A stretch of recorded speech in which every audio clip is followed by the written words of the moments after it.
Hello learners, welcome to my YouTube channel to the point learning. आज मैं आपके साथ क्लास 12 का डिमांड चैप्टर में डिमांड फंक्शन डिस्कस करने जा रही हूँ। इससे पहले मैंने इससे related factors affecting demand discuss किया था, जिसको 3 पार्ट्स में मैंने डिस्कस किया था। तो अगर आपने वो वीडियो नहीं देखा है तो उसे जरूर देख लीजिए। इस पूरे जो वीडियोज हैं, लाइन्स है, उनमें सब में मैंने डिमांड के चैप्टर को कवर किया है 1 बाय 1 हर टॉपिक को। तो आज स्टार्ट करने जा रही हूँ डिमांड फंक्शन। तो सबसे पहले देखते हैं डिमांड फंक्शन क्या है। Demand function states the relationship between the demand of a product and its various determinants. Various determinants का मतलब है जो फैक्टर्स अफेक्टिंग मैंने आपको लास्ट क्लास में बताए थे, जो 11 फैक्टर्स थे, उन सब को लेकर उनके बीच का रिलेशनशिप डिमांड से, ये चीज क्या कहलाता है, डिमांड फंक्शन। एक शॉर्ट तरीके से बोलूं तो जितने फैक्टर्स आपने पढ़े उसको एक फॉर्मूला में कन्वर्ट हम कर दें तो वो चीज कहलाती है demand function. The algebraic expression of the demand function is given in the form of equation. और यही फॉर्मूला और यही अलजेब्रिक एक्सप्रेशन जो है वो आपको एक इक्वेशन के फॉर्म में यहाँ पे दिया गया है, जिसे डिमांड फंक्शन कहते हैं। तो इसमें आप जैसे कि ये फॉर्मूला देख रहे हो dn से लेकर यहाँ g तक, तो अब इनके मीनिंग क्या क्या है वो डिस्कस करते हैं। जब आप कोई डिमांड फंक्शन है, मेनली तो ये 2 मार्क्स वगैरह में आता है, जिसमें आपको डिमांड फंक्शन की मीनिंग लिखना होता है और इस फॉर्मूले को एक्सप्लेन करना होता है। तो ध्यान ये रखना है कि आपको इस फॉर्मूले को एक्सप्लेन इसी फॉर्म में करना है। इस इक्वेशन को लिखेंगे और उसके नीचे सारी इक्वेशंस का डिस्क्रिप्शन लिखना जरूरी है, तभी जाके मार्क्स मिलेंगे। केवल ये इक्वेशन लिख के छोड़ दी तो वो मार्क्स नहीं गेन कर पाएंगे आप। तो सबसे पहले आते हैं डीएन पे। डीएन का मतलब होता है demand for particular commodity N. यहाँ जो एन लिखा हुआ है, इस एन का मतलब है डिमांड फॉर पर्टिकुलर कमोडिटी, जिसे हमने एन का नाम दिया है। वो demand is equal to F. F का मतलब है functional relation between N and factors, यानी कि एफ का मतलब ये जो डिमांड है प्रोडक्ट की, इसका रिलेशन बाकी सारे फैक्टर्स विच अफेक्ट डिमांड से रिलेटेड है। तो फंक्शनल रिलेशन इसको हम कहते हैं। नेक्स्ट आते हैं पी एन। जो फॉर्मूले में सबसे पहला वर्ड लिखा हुआ है पी एन, उस पी एन का मतलब होता है प्राइस ऑफ कमोडिटी एन। क्योंकि हम यहाँ कमोडिटी का नाम एन से डिनोट कर रहे हैं, तो उसी कमोडिटी की प्राइस वो हो गया आपका पहला फैक्टर। देन आते हैं P1 से लेकर Pn-1। अगर आप देखें P1 से लेकर Pn-1, ये चीज क्या दिखा रहा है, price of all other commodity, यानी इसके जो बाकी कमोडिटीज होंगे, जो इसके सब्स्टिट्यूट होंगे, जो इसके कॉम्प्लीमेंट्री गुड्स होंगे, उन सब की प्राइजेस क्या चल रही हैं या क्या प्राइजेस हैं, उसको हम यहाँ फॉर्मूला में लिखेंगे। Y का मतलब होता है इनकम। Y हमेशा आपका इनकम से ही डिनोट होता है, चाहे जहां भी फॉर्मूला हो। Y is equal to income. Income मतलब आपकी खुद की इनकम जो आपकी डिमांड को अफेक्ट करती है। टेस्ट का मतलब test and preference, fashion and trends, जिसके कारण डिमांड अफेक्ट होती है। एक्सपेक्टेशन मतलब होता है कि अगर कंज्यूमर फ्यूचर में एक्सपेक्ट कर रहा है कि प्राइस और बढ़ेगी या प्राइस और गिरेगी, उसके हिसाब से अपनी प्रेजेंट की डिमांड को सेट कर रहा है, तो वो एक्सपेक्टेशन होता है।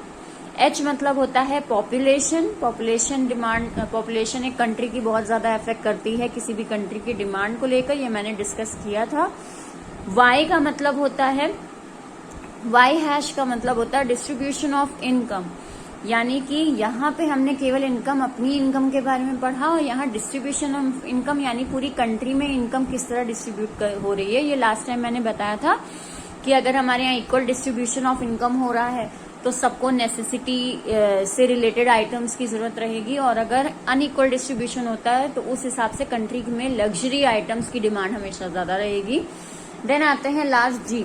जी का मतलब होता है government policy.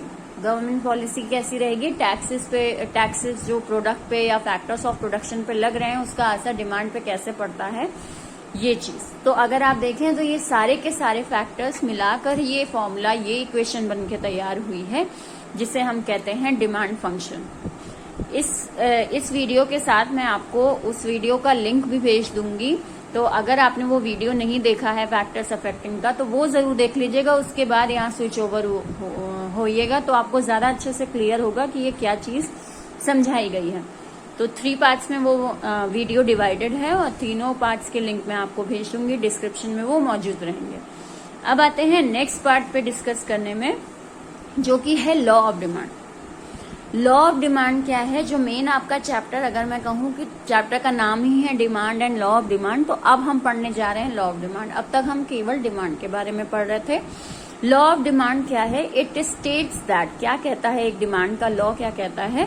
It states that other things remaining same या remaining equal, the quantity demanded of a commodity increase when its price falls and decreases when its price rises. Simple एक फॉर्मूला होता है डिमांड का, या एक law हमसे demand का ये कहता है, अदर थिंग्स रिमेनिंग इक्वल, यानी जो हमने फैक्टर्स अभी अभी पढ़े वो फैक्टर्स को अगर हम इक्वल मान लें, उनसे हमें कोई लेना देना नहीं है, तो सिंपल एक लॉ ऑफ डिमांड ये फॉलो करता है कि अगर डिमांड बढ़ रही है किसी कमोडिटी की, तो उसके पीछे कारण क्या होगा? प्राइस कहीं ना कहीं फॉल हो रही होगी उस कमोडिटी की। और अगर डिमांड डिक्रीज हो रही है तो उस प्रोडक्ट की प्राइस राइज हो रही होगी, इस कारण से उसकी डिमांड मार्केट में कम हो रही है।